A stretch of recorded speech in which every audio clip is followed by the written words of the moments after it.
If you've seen any commercials for cereal recently, as long as it's not something that's packed with marshmallows or sugar, it's probably going to tell you that eating this particular cereal is going to give you certain health benefits. That's become the new thing with our morning breakfast cereals. You walk down the cereal aisle, you'll see all kinds of things. You'll see, heart healthy, good for cholesterol, high in fiber, great colon health. But not all of these cereals are living up to the claims that they've made, and I've got Scott Hardy from Top Class Actions with me now to help explain what's actually happening in our cereal aisle. So Scott, we actually, there's two big class actions happening right now, a little bit separate, but also kind of similar. Let's start with this one, this Ezekiel cereal, Food for Life Baking Company, Ezekiel 4:9 cereal. What's the issue happening with this biblically named cereal here? Well, this one was interesting because people are always looking for new ways to pitch products and, what makes this cereal different? How, breakfast cereal has been out there for ages, right? Now, what's interesting about the Ezekiel 4:9 cereal is that they advertise that their products are made from, this is a quote I got to read so I don't mess it up, sprouted organic live grains, legumes, and seeds, and contain absolutely no flour. That sounds healthy to me. I mean, right? You're sprouting grains. That just sounds better. And they also say that it's the only way to release all the vital nutrients in the grains by using these sprouting grains. But unfortunately, there's no real way to evaluate whether it's healthy or not. We don't see any studies, we don't see any kind of science behind whether you're using sprouting grains or not that support their claims that it is healthier. So, from the initial representation, it appears that this is just a new gimmick to try to make you think you're eating something healthier, when in fact it's very similar to every other cereal out there. But you're paying a higher premium because they're using these sprouting grains. Right, and it even goes a little further than that too, because it's not just, hey, we're sprouting the grains because it releases nutrients. They're actually trying to lure people in with the Bible here. Here's what it says. As described in the Holy Scriptures, take also unto thee wheat and barley and beans and lentils and millet and spelt and put them in one vessel and made bread of it. So they're really trying to, which is Ezekiel 4:9 from the Bible, they're really trying to lay it on pretty thick here. Not only is this healthier for you because they've sprouted, but isn't this what Jesus would do? If he were walking down that cereal aisle, don't you think he would go for the Ezekiel 4:9 because we sprouted the grains? I mean, honestly, I know this is a real product. I mean, no disrespect to them, although they are, the subject of this class action. This seems a little over the top. And typically when we see things that are almost comically over the top, it's usually not a good sign for the company, right? Right. Yeah. I mean, we're sitting here going, I could imagine the commercials now.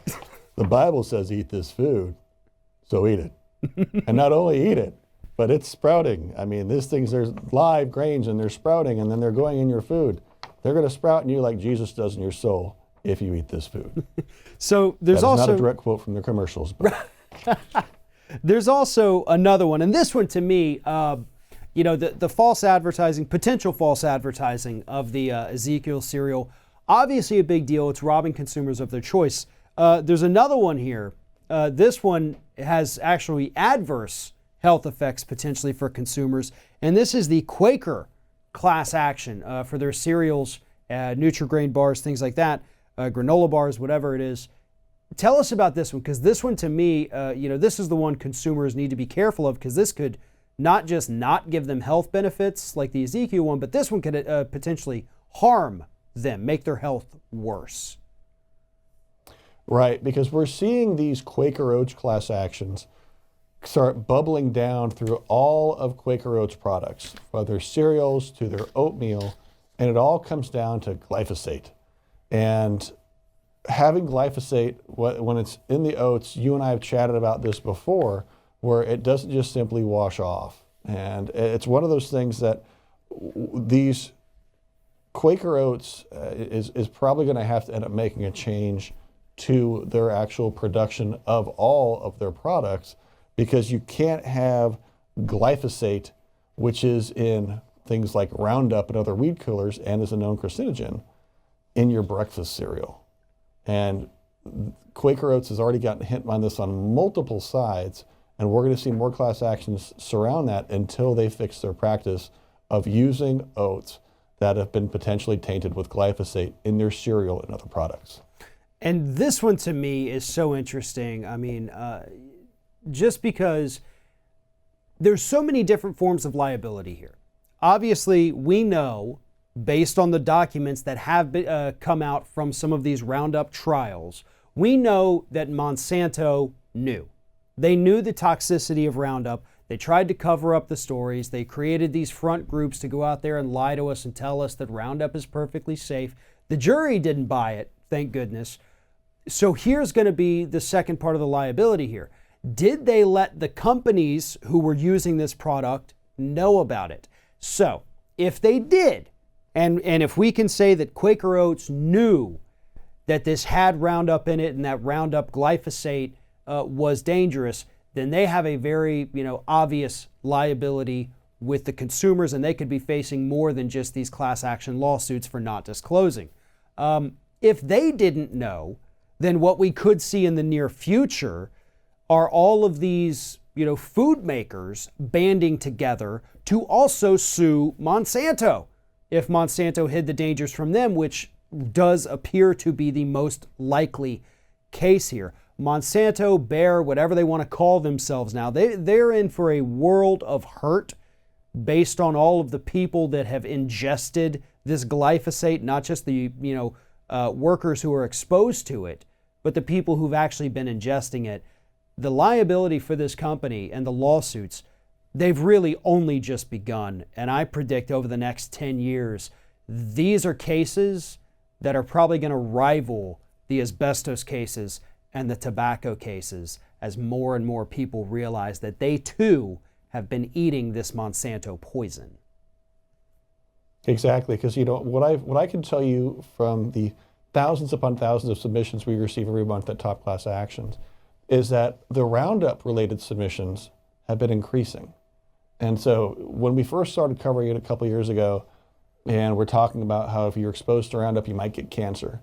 And we would get some submissions kind of boiling through every month. But now we're getting more and more and more as people have been exposed to it for years and are suffering these alleged problems and cancers that were allegedly caused by Roundup and things like glyphosate.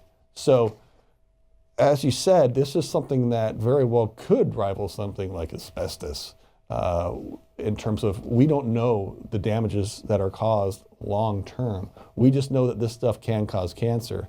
And if we can start pegging cancers that people are getting from eating, my gosh, God forbid, their cereal, that would just be horrific. But we'll have to see what happens. I think we do need these manufacturers to come all together and make sure that the producers are not using things that are tainted with potential carcinogens.